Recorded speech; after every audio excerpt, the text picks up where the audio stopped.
Assalamualaikum warahmatullahi wabarakatuh. Waalaikumsalam warahmatullahi wabarakatuh.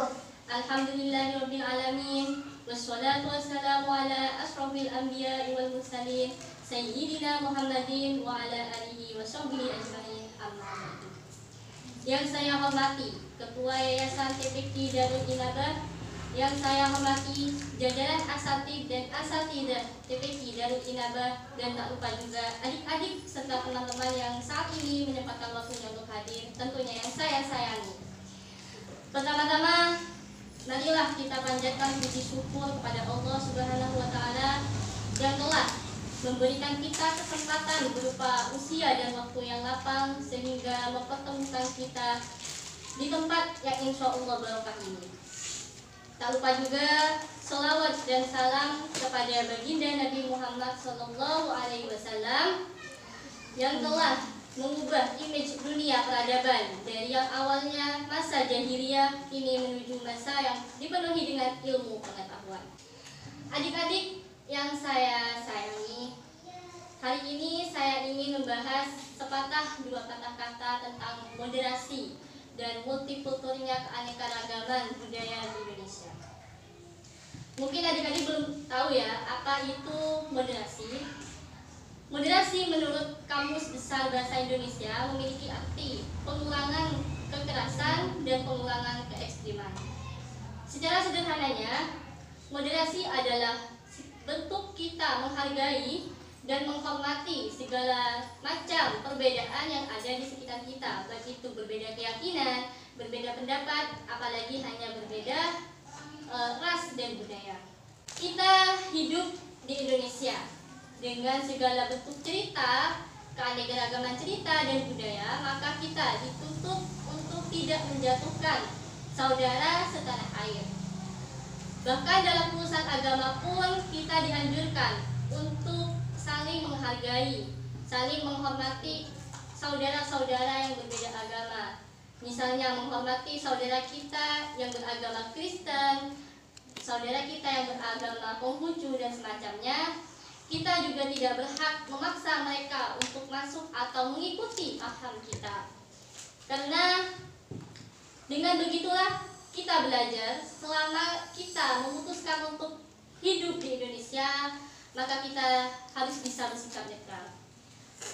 Netral yang bagaimana maksudnya? Yaitu sikap berada di tengah-tengah.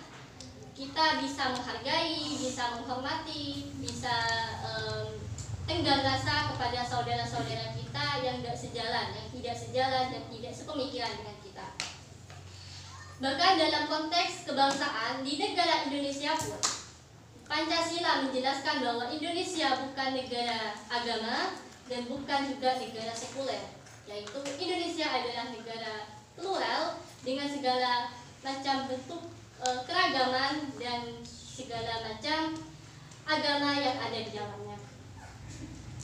Adik-adik yang dirahmati Allah, moderasi beragama tidak akan terhenti hanya karena kemajuan teknologi dan canggihnya arus komunikasi.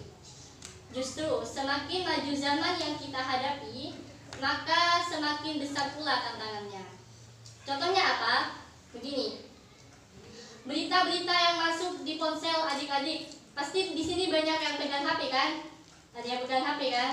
Nah, berita-berita yang masuk di HP, berita entah itu berita hoax atau berita semacamnya, dan itu informasi-informasi yang masuk dan budaya-budaya yang mengancam kebinekaan negara kita adalah salah satu bentuk perubahan atau kemajuan yang memaksa kita untuk menuntut kewarasan kita sebagai generasi intelektual.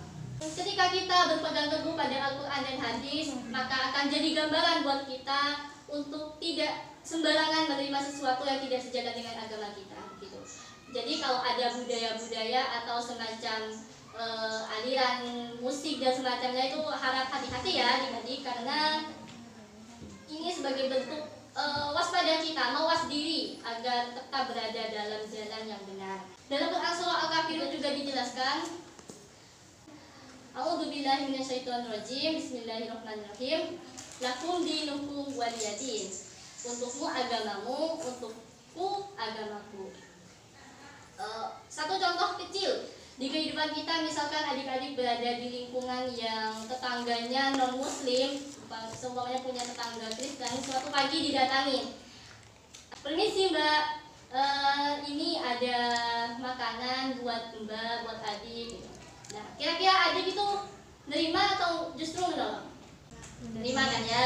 Kenapa? Karena kunci untuk hidup tenang dan bermoderasi dengan baik itu adalah menerima, karena sebetulnya dia datang bukan untuk menawarkan, untuk masuk ke keyakinan mereka, tapi dia datang hanya untuk membawa makanan buat kita, bukan maksudnya untuk masuk ke agama dia gitu. Saya juga teringat kata-kata dari Bapak Lukman Hakim Saifuddin selaku Menteri Agama.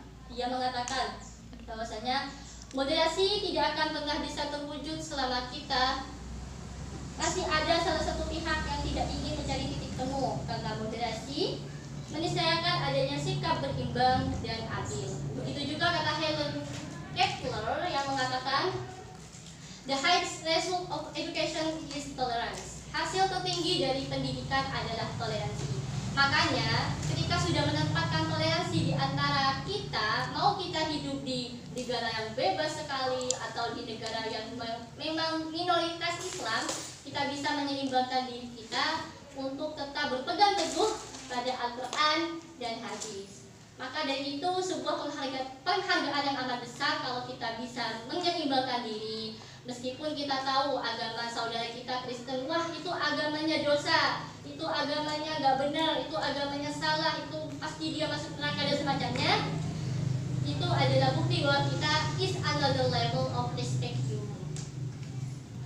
Teman-teman yang dicintai Allah, mungkin hanya itu yang bisa saya sampaikan. Semoga kita semua menjadi manusia yang mampu memanusiakan manusia. Sebelum diakhiri, mari kita tutup dengan doa kafaratul majlis. Subhanakallahumma wa bihamdika asyhadu an la ilaha illa anta astaghfiruka wa atubu ilaik. Syukran ala ihtimamikum. Wassalamualaikum warahmatullahi wabarakatuh. Waalaikumsalam warahmatullahi wabarakatuh.